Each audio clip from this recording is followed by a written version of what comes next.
Stage. കാർഷിക മേഖല തകർച്ചയിലാണ്. വന്യജീവി ആക്രമണം കൊണ്ട് പൊറുതിമുട്ടുന്നു. പരമ്പരാഗത സംവിധാനങ്ങളെയും ആധുനിക സംവിധാനങ്ങളെയും സമന്വയിപ്പിച്ച് വന്യജീവി ആക്രമണം തടയാൻ ആർട്ടിഫിഷ്യൽ ഇന്റലിജൻസിന്റെ കൂടി സഹായത്തോടു കൂടിയ പദ്ധതി പ്രഖ്യാപിക്കും. 30 ലക്ഷം പേർ മലയോരത്ത് സങ്കടപ്പെടുകയാണ്. അവരെ ആ അരക്ഷിതാവസ്ഥയിൽ നിന്ന് മാറ്റാൻ UDF പരിപാടിയുണ്ട്. ഞാൻ എല്ലാം പറയുന്നില്ല. നമുക്ക് 600 കിലോമീറ്റർ തീരപ്രദേശമുണ്ട്, കടലുണ്ട്. കേരളത്തിന്റെ ഏറ്റവും വലിയ അഡ്വാൻറ്റേജാണ്. നമുക്ക് 2 ഇന്റർനാഷണൽ സീ പോർട്ട് ഉണ്ട്, വിഴിഞ്ഞത്തും കൊച്ചിയിലും. ഒരു കണ്ടെയ്നർ ടെർമിനൽ ഉണ്ട്, 17 മിനി പോർട്ടുകളുണ്ട്. ഇതെല്ലാം സംയോജിപ്പിച്ചുകൊണ്ട് നമ്മൾ കോസ്റ്റൽ ഷിപ്പിംഗ് ആരംഭിക്കും. മിഷൻ സമുദ്ര എന്നാണ് അതിന് പേരിട്ടിരിക്കുന്നത്. ലോകത്തുള്ള മലയാളികളായ മാരിടൈം എക്സ്പെർട്ടുകളുടെ, ഷിപ്പിംഗ് എക്സ്പെർട്ടുകളുടെ സഹായത്തോടു കൂടി തയ്യാറാക്കിയ പദ്ധതിയാണ്. അത് നമുക്കൊരു സ്വപ്ന പദ്ധതിയാണ്. ഈ വഴിയിലൂടെ പോകുന്ന ഈ ഭാരങ്ങൾ മുഴുവൻ, ചരക്കുകൾ മുഴുവൻ, അല്ലെങ്കിൽ അതിന്റെ 75% കടലിലൂടെ കൊണ്ടുപോകാം. 1/4 4/1 ചെലവ് കുറയ്ക്കാൻ പറ്റും. റോഡ് ഫ്രീ ആവും. മാത്രമല്ല, സിംഗപ്പൂർ പോലെ, സിയാറ്റിൽ പോലെ ഒരു തുറമുഖ നഗരമാക്കി കേരളത്തെ മാറ്റാനുള്ള സ്വപ്ന പദ്ധതിയാണ്. അതിന്റെ 2ാം ഘട്ടം ക്രൂയിസ് പാസഞ്ചേഴ്സ് ആണ്, ടൂറിസ്റ്റുകളെ കൊണ്ടുവരും. 3ാം ഘട്ടം നദികളുമായി അതിനെ സമന്വയിപ്പിച്ച് ഒരു ടൂറിസം പ്രോജക്ട് കൂടി തുടങ്ങും. 3 ഘട്ടങ്ങളിലായിട്ടുള്ള ആ പദ്ധതിയുടെ വിശദാംശങ്ങൾ തയ്യാറായി. അത് കൊച്ചിയിൽ വെച്ച് പ്രഖ്യാപിക്കപ്പെടുകയാണ്. നിരവധി കാര്യങ്ങൾ, ഞാൻ എല്ലാം പറയുന്നില്ല, കുറച്ച് സസ്പെൻസിലേക്ക് എന്ന് വിചാരിച്ചിട്ടാണ്. എല്ലാ രംഗത്തും എവിടെയെല്ലാം ഇവർ പരാജയപ്പെട്ടു അവിടെയെല്ലാം നമുക്ക് മറുപടിയുണ്ട്. വെറുതെയല്ല UDF ചർച്ച ചെയ്യുന്നത് ഭാവി കേരളത്തെ കുറിച്ചാണ്.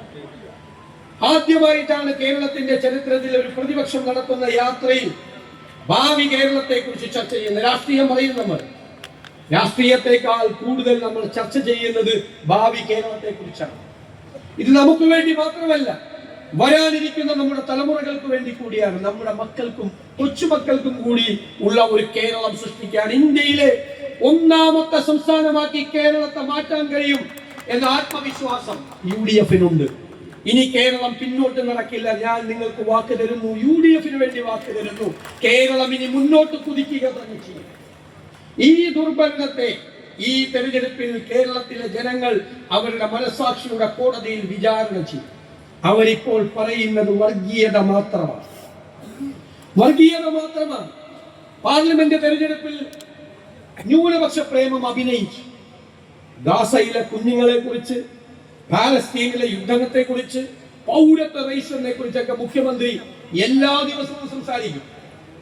പക്ഷെ ന്യൂനപക്ഷങ്ങൾക്ക് മനസ്സിലായി അതിനെ കാപട്യം അവർ വോട്ട് ചെയ്തില്ല. തെരഞ്ഞെടുപ്പ് കഴിഞ്ഞപ്പോൾ പ്ലേറ്റിലേറെ മാറ്റി. പിന്നെ ഭൂരിപക്ഷ പ്രീണനമായി. കേരളത്തിലെ മുഖ്യമന്ത്രിയാണ് ഡൽഹിയിൽ പോയി മലപ്പുറം ജില്ലക്കെതിരായിട്ട് ഹിന്ദു പത്രത്തിന് ഇന്റർവ്യൂ കൊടുത്തത്. മനഃപൂർവ്വമാണ്. പിന്നെ ഒരു കിങ്കരന്മാരുടെ വരവായി AK ബാലൻ. എന്താ സജി ചെറിയാൻ പറഞ്ഞത്? മന്ത്രി മലപ്പുറത്ത് നിന്ന് ജയിച്ചവരുടെ പേരുകൾ നോക്കിയാൽ മതി, കാര്യം അറിയാം. എന്ത് കമ്മ്യൂണിസ്റ്റ് പാർട്ടിയാണ്? നാണമുണ്ടോ നിങ്ങൾക്ക്? അത് പറഞ്ഞ ഒരാൾ ആ മന്ത്രിസഭയിൽ ഇരിക്കുക. UDF ആണെങ്കിൽ 24 മണിക്കൂർ അങ്ങനെ ഒരാൾ ആ മന്ത്രിസഭയിൽ ഇരിക്കില്ല. മന്ത്രിസഭയിൽ ഇരിക്കുകയാണ് ഈ ഇത്രയും വലിയ വർഗീയത പറഞ്ഞ ഒരാൾ. ഈ പിണറായി വിജയന്റെ മന്ത്രിസഭയിൽ ഇരിക്കുക കേരളത്തിന് അപമാനമാണ്. പിന്നെ ഇടയ്ക്കിടയ്ക്ക് വർഗീയത പറയുന്ന ആളുകളെ പോയി പിണറായി വിജയൻ പൊന്നാടെ അണിയിക്കും. അവരെ കൊണ്ട് വർഗീയത പറയുന്നത്. പക്ഷേ ഞങ്ങൾ ഒരു കാര്യം പറയുന്നു, ഐക്യ ജനാധിപത്യ മുന്നണി UDF ന്യൂനപക്ഷ വർഗീയത ആര് പറഞ്ഞാലും, ഭൂരിപക്ഷ വർഗീയത ആര് പറഞ്ഞാലും ഞങ്ങൾ ശക്തിയായി എതിർക്കും. വർഗീയത വേണ്ട, വർഗീയത ആരും പറയണ്ട. വർഗീയത പറഞ്ഞാൽ അതിനെ ചോദ്യം ചെയ്യും, വിട്ടുവീഴ്ചയില്ല.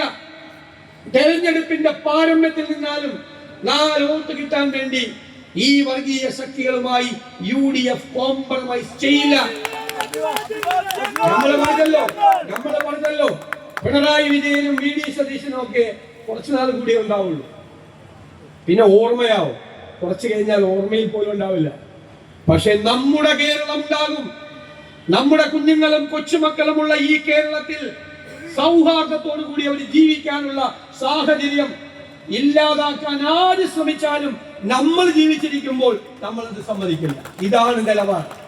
ഞാൻ കരുതുന്നു മതേതര കേരളം ഇരു കൈകളും നീട്ടി അവരുടെ ഹൃദയത്തിലേക്ക് UDFന്റെ ഈ മതേതര നിലപാടിനെ സ്വീകരിക്കും. വെള്ളം ചേർക്കാത്ത നിലപാടിനെ. നമുക്കറിയാം, ഒരു തീപ്പൊരി വീഴാൻ കാത്തിരിക്കുന്ന ആളെ കത്തിക്കാൻ അവരുടെ കൈകളിലേക്ക് തീപ്പന്തമാണ് CPM എറിഞ്ഞു കൊടുക്കുന്നത്. തീപ്പന്തം. പക്ഷേ നമ്മളുണ്ട് ഇവിടെ കാക്കാൻ. ഈ വർഗീയ വിരുദ്ധമായ നിലപാട് എടുത്തുകൊണ്ട് കേരളത്തെ കാക്കാൻ നമ്മൾ ഈ വർഗീയവാദികളോട് ഏറ്റുമുട്ടുമ്പോൾ നമ്മൾ പ്രതിരോധിക്കേണ്ടത് നമ്മൾ തോളോട് തോൾ ചേർന്ന് നിന്നുകൊണ്ടാണ്. ഞങ്ങളെ ഭിന്നിപ്പിക്കാൻ ഒരു ശക്തിക്കും കഴിയില്ല എന്ന നിലപാടെടുത്തുകൊണ്ടാണ് നമ്മൾ അവരെ ചോദ്യം ചെയ്യേണ്ടത്. അതാണ് പറയേണ്ട ഉത്തരം. അവര് ഇന്ത്യൻ യൂണിയൻ മുസ്ലിം ലീഗിന്റെ പുറകെ നടന്നു കുറെ നാൾ, മുന്നണിയിൽ അംഗമാക്കാൻ വേണ്ടി ഇല്ലേ, കുറെ നടന്നു. എന്നിട്ട് അവസാനം എന്ത് പറ്റി? പാലക്കാട് സയ്യിദ് സാദിഖ് അലി തങ്ങൾ ഒരു ദിവസം പറഞ്ഞു, UDFിൽ നിൽക്കാൻ 1000 കാരണങ്ങളുണ്ട്, LDFിൽ പോകാൻ ഒരു കാരണം പോലും ഇല്ല എന്ന് പറഞ്ഞു. അതിനേക്കാൾ വലിയ മറുപടി ഉണ്ടോ? അപ്പൊ ഇവർക്ക് മനസ്സിലായി ഇനി രക്ഷയില്ല. അപ്പൊ പിന്നെ മുസ്ലിം ലീഗിന് വർഗീയത ആരോപിച്ചു തുടങ്ങി. കിട്ടില്ല എന്ന് കണ്ടപ്പോ ഞാൻ കേരളത്തിലെ പൊതുസമൂഹത്തോട് ഒരൊറ്റ ചോദ്യമാണ്, അത് മലപ്പുറത്തായതുകൊണ്ട് ചോദിക്കുന്നതല്ല. ഇന്ത്യൻ യൂണിയൻ മുസ്ലിം ലീഗ് ദുർബലമായാൽ, അവരില്ലെങ്കിൽ ആ സ്പേസ്, ആ ഇടം ആര് കൊണ്ടുപോകും? അത് വർഗീയ ശക്തികൾ കൊണ്ടുപോകും. ലീഗാണ് അതിനെതിരായി പോരാടുന്നത്.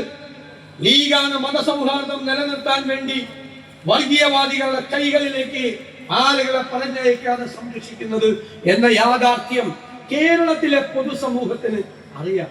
കോൺഗ്രസും ലീഗും സഹോദര സംഘടനകളാണ്, വർഷങ്ങളായി ഒരുമിച്ച് നിൽക്കുന്ന സംഘടനകളാണ്. ഇന്ന് അതിന്റെ ശക്തിയും അതിന്റെ ഐക്യവും കൂടിയിരിക്കുന്നു. നിങ്ങൾക്കറിയാം, ഇത് വെറും UDF അല്ല, ഇപ്പോൾ ടീം UDF ആണ്. നമ്മൾ ശക്തിയോടുകൂടി ഒരുമിച്ച് നിന്നുകൊണ്ടാണ് പ്രവർത്തിക്കുന്നത്. നിലമ്പൂർ ഉപതെരഞ്ഞെടുപ്പിൽ നമ്മളത് കാണിച്ചു കൊടുത്തതാണ്. ഒറ്റക്കെട്ടായി ഒരു പാർട്ടിയെ പോലെ.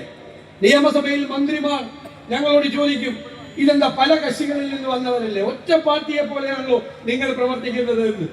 ഈ തെരഞ്ഞെടുപ്പിലും കേരളത്തിലെ UDFിലെ എല്ലാ ഘടകകക്ഷികളും ഒരു പാർട്ടി പോലെ പ്രവർത്തിച്ച് മുന്നണി രാഷ്ട്രീയത്തിന് ഈ രാജ്യത്തിന് മാതൃക കാട്ടിക്കൊടുക്കും. വെറുതെ പറഞ്ഞതല്ല ടീം UDF എന്ന്. അതൊരു സന്ദേശമാണ്, ഈ രാജ്യത്തോട് മുഴുവനുള്ള സന്ദേശമാണ്. എങ്ങനെയാണ് മുന്നണി രാഷ്ട്രീയം നടത്തേണ്ടത് എന്നതിന്റെ സന്ദേശം കൂടിയാണ്. അതാണ്, ആ ഒരുമയുടെ കാര്യമാണ് കൊടുക്കുന്നത്. ഞങ്ങള് കണ്ണൂരെത്തിയപ്പോൾ ഞങ്ങൾ ഞെട്ടിപ്പോയി. അവിടെ പയ്യന്നൂരിൽ നടക്കുന്നത് രക്തസാക്ഷി ഫണ്ട് വിവാദമാണ്. CPMന് ഇപ്പോ രക്തസാക്ഷികൾ ഉണ്ടാകുന്നത് ലോട്ടറി അടിക്കുന്നത് പോലെ. അപ്പൊ ഫണ്ട് പിരിവ് തുടങ്ങിയാണ്. എന്നിട്ട് അതിൽ നിന്ന് പൈസ അടിച്ചു മാറ്റി. ഞങ്ങളെ അത്ഭുതപ്പെടുത്തിയത് ധനരാജ് ഫണ്ട് പിരിവിൽ കൃത്രിമം നടന്നു എന്ന് ആക്ഷേപിച്ച ഉത്തമനായ ഒരു കമ്മ്യൂണിസ്റ്റ് കുഞ്ഞികൃഷ്ണനെ അവർ പുറത്താക്കി. ഞാൻ കിട്ടി. ശബരിമലയിൽ ശ്രീധർമ്മശാസ്താവിന്റെ സ്വർണം കവർന്നതിന്റെ പേരിൽ 3 CPM നേതാക്കൾ ജയിലിലാണ്. സ്വർണം കവരുക മാത്രമല്ല ചെയ്തത്, അയ്യപ്പന്റെ ശ്രീകോവിലിന് മുമ്പിലുള്ള അതിമനോഹരമായ ഒരു ദ്വാരപാലക ശില്പം അതങ്ങനെ തന്നെ എടുത്തുകൊണ്ട് പോയി ഒരു കോടീശ്വരന് വിറ്റു. കോടീശ്വരനെ പറ്റിച്ചു. കാരണം കള്ള മുതലാണെന്ന് കോടീശ്വരനെ അറിയില്ല, ആരെങ്കിലും മേടിക്കുക, അയാളെ പറ്റിച്ചു. എന്നിട്ട് ജയിലിൽ കിടക്കുന്ന 3 CPM നേതാക്കൾക്കെതിരായി ഒരു കേസ് പോലും ഇവര് ഒരു അച്ചടക്ക നടപടി പോലും പാർട്ടി എടുത്തില്ല. അയ്യപ്പന്റെ സ്വർണം കട്ടവർക്കെതിരായി അച്ചടക്ക നടപടിയില്ല. രക്തസാക്ഷി ഫണ്ട് കട്ടു എന്ന് പറഞ്ഞ സത്യം പറഞ്ഞ ആൾക്കെതിരായി നടപടി. എന്തൊരു വൈരുദ്ധ്യമാണ്. ഞാനപ്പോ ഇവരോടെല്ലാം പറഞ്ഞു, ഇതാണ് കമ്മ്യൂണിസ്റ്റ് പാർട്ടിയുടെ വൈരുദ്ധ്യാത്മക ഭൗതികവാദം. മനസ്സിലായില്ലേ? കട്ടവനെ സംരക്ഷിക്കുകയും കളവ് ചൂണ്ടിക്കാണിച്ചവരെ പുറത്താക്കുകയും ചെയ്യുന്ന രാഷ്ട്രീയമാണ്. അഭിമന്യുവിന്റെ ഫണ്ട് കട്ടെടുത്തു കൊച്ചിയിൽ. തിരുവനന്തപുരത്ത് വിഷ്ണു എന്ന് പറയുന്ന ചെറുപ്പക്കാരന് സംഘപരിവാറുകാർ കൊല ചെയ്തു. അവിടെയും രക്തസാക്ഷി ഫണ്ട് അടിച്ചു മാറ്റി. ഞാൻ 5-ാം തീയതിയാണ് തിരുവനന്തപുരത്ത് നിന്ന് കാസർഗോഡേക്ക് പുറപ്പെടുന്നത്. ഞാൻ 5-ാം തീയതി പോരുന്നതിന് മുൻപ് CPM വേണ്ടി രക്തസാക്ഷിയായ വിഷ്ണുവിന്റെ കുടുംബത്തിന് അവര് കോൺഗ്രസിൽ ചേർന്നതിന്റെ മെമ്പർഷിപ്പ് കൊടുത്തിട്ടാ ഞാൻ പോകുന്നു. നിങ്ങളൊന്ന് ആലോചിച്ച് നോക്കിയേ, രക്തസാക്ഷികളുടെ കുടുംബം പോലും വെറുക്കുന്ന പാർട്ടിയായി കേരളത്തിലെ CPM മാറിയിരിക്കും. ഞാൻ നിങ്ങൾ അതുകൊണ്ട് പറയാണ്, നല്ല കമ്മ്യൂണിസ്റ്റുകാരെ കാണുമ്പോൾ ചിരിച്ചു. അവര് നമുക്ക് വോട്ട് ചെയ്യാൻ പോകും. ഇടതുപക്ഷ സഹയാത്രികർ അവരിനി നമ്മുടെ കൂടെയാണ്. അതിലെ കവി സച്ചിദാനന്ദൻ പറഞ്ഞത് തുടർഭരണം വേണ്ട. മലയാളിയുടെ പ്രിയങ്കരിയായ നോവലിസ്റ്റ് ഷാര ടീച്ചർ എന്താ പറഞ്ഞത്? പിണറായി 3 വേണ്ട. സാംസ്കാരിക ലോകം, നമ്മൾ കുറെ രാഷ്ട്രീയ പാർട്ടികളുടെ മുന്നണി മാത്രമല്ല, നമ്മുടെ ഈ UDF വിശാലമായ ഒരു പൊളിറ്റിക്കൽ പ്ലാറ്റ്ഫോമാണ്. എല്ലാവരും നമ്മുടെ കൂടെ ഉണ്ട്. വിവിധ സാമൂഹ്യ ഘടകങ്ങളുണ്ട്, ഒപ്പീനിയൻ മേക്കേഴ്സ് ഉണ്ട്, ഇൻഫ്ലുവൻസേഴ്സ് ഉണ്ട്, ഇടതുപക്ഷ സഹയാത്രികരുണ്ട്. എല്ലാവരും ചേർന്ന ഒരു വലിയ, എല്ലാവരെയും ചേർത്ത് നിർത്തുന്ന ഒരു മുന്നണി. ഇവരിപ്പോൾ പ്രഖ്യാപനങ്ങൾ മാത്രം നടത്തുകയാണ്. 2021 ഇവർ പറഞ്ഞു, ഞങ്ങൾ അധികാരത്തിൽ വന്നാൽ 1600 രൂപയുടെ സാമൂഹ്യ സുരക്ഷാ പെൻഷൻ ഞങ്ങൾ 2500 രൂപയാക്കുന്നു. ഇല്ലേ? 4.25 കൊല്ലക്കാലം ഒരു ചില്ലി കാശ് കൂട്ടിയില്ല. കൂട്ടിയോ? ഈ തെരഞ്ഞെടുപ്പിന്റെ തൊട്ടു മുമ്പ് ഒരു 400 രൂപ കൂട്ടി. അപ്പൊ ഞങ്ങൾ പറഞ്ഞു, മലയാളിയുടെ സാമാന്യ ബുദ്ധിയെ നിങ്ങൾ പരീക്ഷിക്കരുത്. എന്ത് ചെയ്തു? അവര് 400 രൂപ മേടിച്ച് പോക്കറ്റിലിട്ട് നേരെ പോളിംഗ് ബൂത്തിൽ പോയി UDF വോട്ട് ചെയ്തു. ഇല്ലേ? അപ്പൊ നമ്മുടെ മണി സഖാവ് ഇടുക്കി എന്ന് പറഞ്ഞു, കൊള്ളരുതാത്തന്മാര് ഞങ്ങളുടെ കാശും മേടിച്ച് UDF വോട്ട് ചെയ്യുന്നു എന്ന് പറഞ്ഞു. മണി സഖാവ് അവര് കൊള്ളരുതാത്തവരായിട്ടല്ല, അവര് നിങ്ങളെക്കാൾ ബുദ്ധിമുള്ളവരായിട്ടാണ്. അവർക്കറിയാം 2 മാസമേ നിങ്ങൾ ഈ പെൻഷൻ കൊടുക്കുള്ളൂ LDF സർക്കാർ. അടുത്ത 5 കൊല്ലത്തേക്ക് അവർക്ക് പെൻഷൻ കൊടുക്കേണ്ടത് UDF സർക്കാരാണ് എന്ന് തിരിച്ചറിയാനുള്ള ബോധ്യം അവർക്കുണ്ട്.